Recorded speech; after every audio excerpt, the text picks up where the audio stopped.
Chairman Don Robinson conducts the applause of the biggest 4th Division crowd of the season. 14,252 in a ground that 12 months ago was on the brink of closure. The secret of Hull Tigers' escape from the hands of the official receiver lies in the generosity of a creditor who allowed a £750 million debt to be wiped off the books by being converted into a 20-year loan and non-voting shares, and by the arrival from Scarborough of the former non-league management team of Colin Appleton and his chairman Don Robinson, who feels the colossal Humber Bridge, half lost on a misty morning, has proved Hull's most gigantic asset. The Humber Bridge has made a fantastic difference to our catchment area. I reckon we've got a catchment area now on both sides of over 1 million people. It takes 20 minutes to cross over, and we're getting 1,000 from the other side for every home game. And I reckon today we're going to get 3,000 or 4,000 people coming over from that side. It's fantastic. What lesson do you think there is for other struggling clubs to learn, though, Don, from looking at what Hull have achieved? Any struggling club, well, really you've got to run the clubs as a business. Football is a business, and it must be run as a business. You don't let yourself get heavily into debt. Crikey, if you're going to get heavily into debt, this is where we want to be jumping off the Humber Bridge, because there's no way I would ever want to let Hull City get like that again. In fact, there's no way it will. We've got money in the bank at the moment, and that's the way we intend to keep it, and we're going to run it as a business. Behind the semi-detached suburbia of the club offices at number 101 Boothferry Road, just below the club floodlights, is the shell of the new superstore that raised £350,000 to pay off all the trade creditors.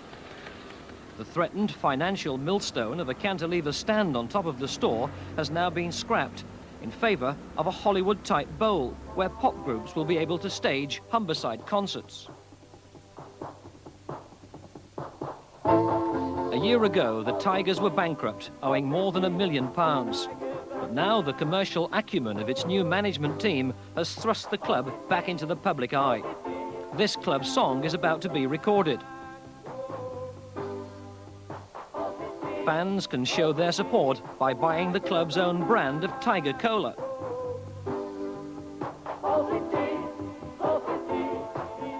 The Hull team chasing promotion is basically unchanged from a year ago.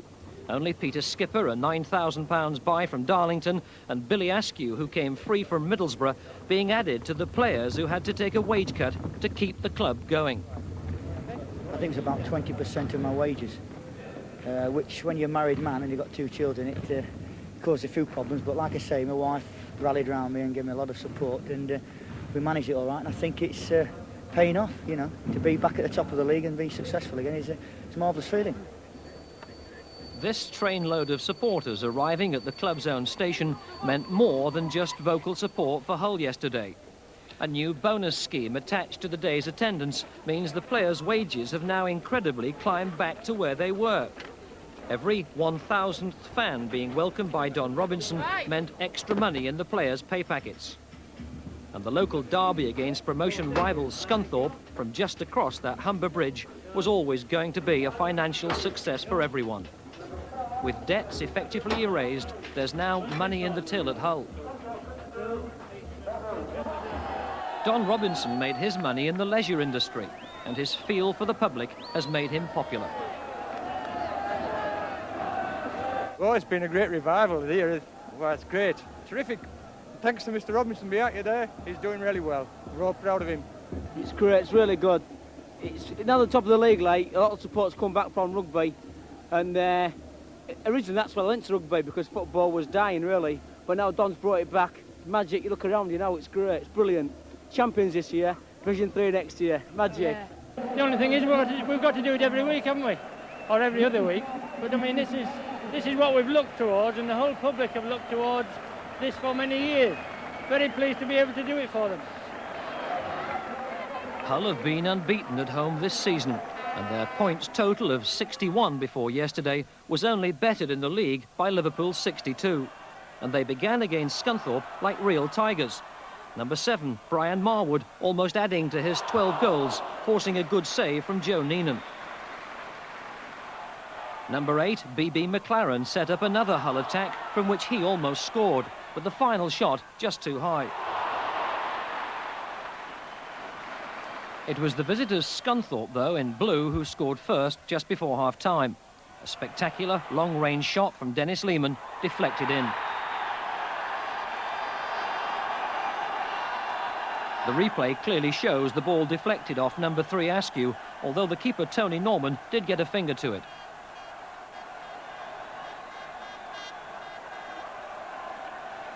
But this was a day when football's crowd shouted out a warning to the big Humberside rivals Rugby League. Just a few miles up the road, Hull rugby team were playing a cup tie in front of 12,189 fans. That was 2,000 less than football's attendance. In the second half, only a great save by Norman from Baines's header prevented the big number 5 from making it 2-0 to Scunthorpe.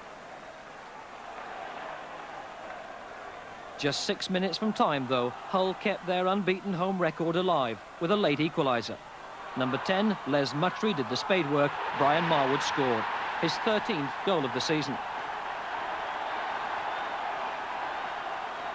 That 1-1 draw would see Hull knocked off the top of Division 4, but with Scunthorpe still very much promotion candidates. And after the match, the Scunthorpe manager, Alan Clark, and his chairman joined Appleton and Robinson in an ambitious toast. We give them everything. And then he's wanting drinks, he's wanting language as well. Pleased to meet you. Cheers, cheers fellas. We'll see you on the Humber Bridge with the champagne when we both go up.